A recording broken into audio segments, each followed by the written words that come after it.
तो नेक्स्ट जो हमारे पास second order linear homogeneous equations with constant coefficients के बारे में हमने बात की थी,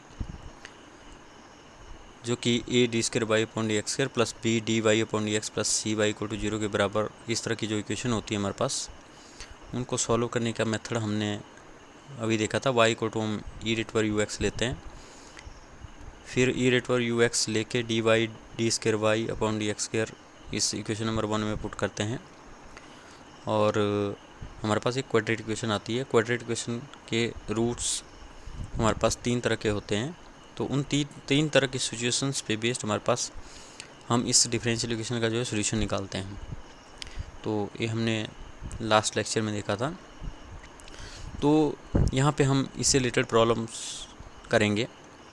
तो जैसे कि यहाँ पे डिफरेंशियल इक्वेशन है d square y upon d x square minus d y upon d x minus 2y equal to 0।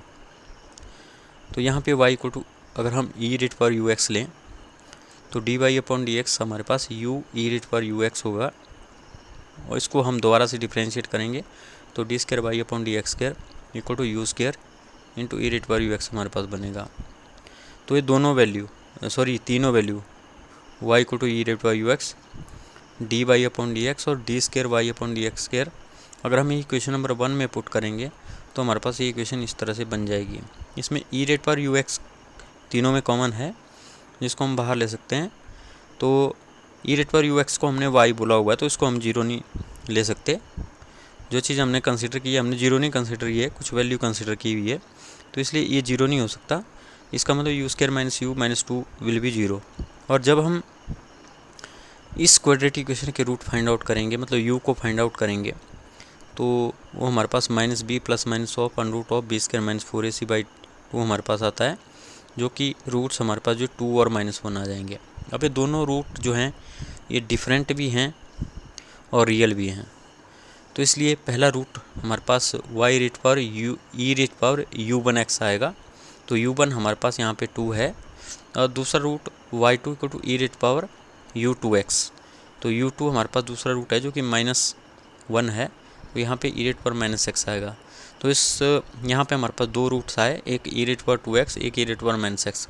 तो जो हमारे पास जनरल सॉल्यूशन होगा that will be linear combination of these two roots, that is y will be equal to c1 into e rate पर 2x plus c2 into e rate पर -x। तो दोनों roots का लीनियर कॉम्बिनेशन भी given differential equation का solution होगा।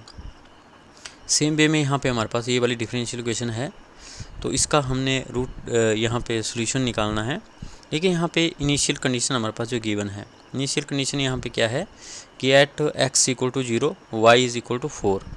Similarly at x equal to 0 x equal to 0 y dash equal to -5। तो ये इनिशियल कंडीशंस हम जो है कांस्टेंट निकालने के लिए बाद में यूज़ करेंगे।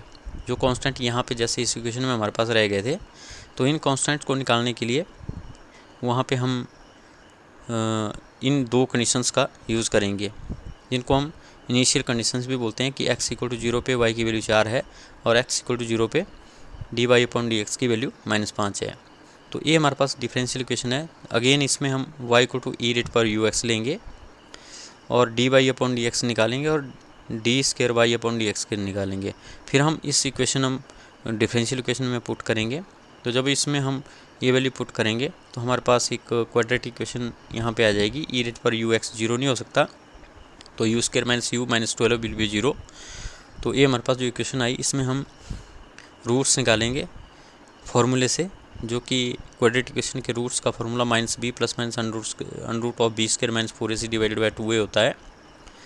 तो यहाँ पे हमारे पास 2 रूट आएंगे, 4 और -3, तो दोनों ही रूट डिफरेंट है और साथ में रियल भी है। तो इसलिए जो हमारे पास पहला सॉल्यूशन आ गया वो ई रेट पावर 4x हमारे पास आ गया, और जो दूसरा रूट आया हमारे पास वो ई रेट पावर -3x हमारे पास आ गया। तो इसलिए जो जनरल सॉल्यूशन होगा इन दोनों सॉल्यूशंस का y1 और y2 का लीनियर कॉम्बिनेशन होगा, तो it will be c1 E rate power 4x plus c2 E rate power -3x। तो ये हमारे पास yx आ गया, और अगर हम y डैश x निकालें तो ये हमारे पास 4c1 e rate power 4x minus 3c2 2e−3x हमारे पास होगा। तो अब हम इनिशियल कंडीशन इन दो इक्वेशन में पुट कर सकते हैं। इनिशियल कंडीशन क्या है कि at x equal to 0 y will be 0। तो x की वैल्यू अगर हम यहाँ पे 0 पुट करें तो 4x की जगह 0 और -3x की जगह तो e⁻0 1 होता है, e⁻0 1 होता है। तो इससे ये हमारे पास c1 plus c2 equal to 4 हमारे पास यहाँ पे आ जाएगा। तो जब हम y0 मतलब x इक्वल टू 0 पे y हमारे पास 4 है, ये गिवन है हमारे पास इनिशियल कंडीशन। तो y will be 4 when x is 0। तो c1 plus c2 will be equal to 4, ये हमारे पास पहली इक्वेशन आ जाएगी। और जो दूसरी कंडीशन है हमारे पास, उसमें हमने क्या बोला हुआ है कि at y dash equal to 0 -5, मतलब कि जब x हम 0 लेंगे तो y डैश -5 होगा। तो यहाँ पे x अगर हम 0 लेते हैं तो y डैश -5 होगा। तो इसलिए अगेन हमारे पास इस इक्वेशन नंबर 4 में x की वैल्यू 0 पुट करने पे हमारे पास y की वैल्यू -5 पुट करेंगे तो हमारे पास अगेन c1 और c2 में एक और इक्वेशन आ जाएगी, जैसा कि हम यहाँ पे देख रहे हैं -5 = 4c1 -3c2। तो इन दोनों इक्वेशन से हम c1 और c2 निकाल सकते हैं और उनकी जो हमारे पास जनरल सॉल्यूशन है उसमें c1 और c2 की वैल्यू दोनों की पुट करें तो हमारे पास ये जो है आपका पर्टिकुलर सॉल्यूशन यहाँ पे आ जाएगा। तो जैसा मैंने पहले भी डिस्कस किया था कि जनरल सॉल्यूशन वो होता है जिसमें c1 और c2 होते हैं, लेकिन पर्टिकुलर सॉल्यूशन वो होता है जिसमें हम c1 और c2 की वैल्यू को फाइंड आउट कर लेते हैं। फिर हमारे पास यहाँ पे ये वाली प्रॉब्लम है, तो ये भी सिमिलर प्रॉब्लम है हमारे पास। यहाँ पे तीनों की वैल्यू आप पुट करेंगे। y को अगर आप u⁻x लेते हैं तो dy/dx आप निकालेंगे, d²y/dx निकालेंगे, फिर तीनों की वैल्यू पुट करेंगे तो हमारे पास एक क्वाड्रेटिक इक्वेशन यहाँ पे आएगी। इस क्वाड्रेटिक इक्वेशन को अगर आप यहाँ पे सॉल्व करो तो यहाँ पे इसके रूट हमारे पास -1 ± p + i/q है। तो ये रूट्स आपके इमेजिनरी हैं। तो इमेजिनरी रूट्स हैं तो p इसमें -1 है और q इसमें हमारे पास 1 है। लेकिन हमने पीछे जो आर्टिकल किया था, जो तीसरा पार्ट था उसका, उसमें हमने डिस्कस किया था कि जो सॉल्यूशन हमारे पास अगर रूट्स दोनों जो है इमेजिनरी होते हैं तो उस केस में हमारे पास जो है solution y(x) = a cos of qx + b sin of qx e⁻px हमारे पास आता है। तो यहाँ पे हमारे पास p और q की वैल्यू गिवन है। जब ये p और q की वैल्यू हम उस जनरल सॉल्यूशन में पुट करेंगे जो कि हमने आर्टिकल में निकाला था, तो उसमें पुट करने पे हमारे पास जो है ये सॉल्यूशन गिवन डिफरेंशियल इक्वेशन का यहाँ पे आ जाएगा। तो इस तरह से चैप्टर आपका फर्स्ट चैप्टर था।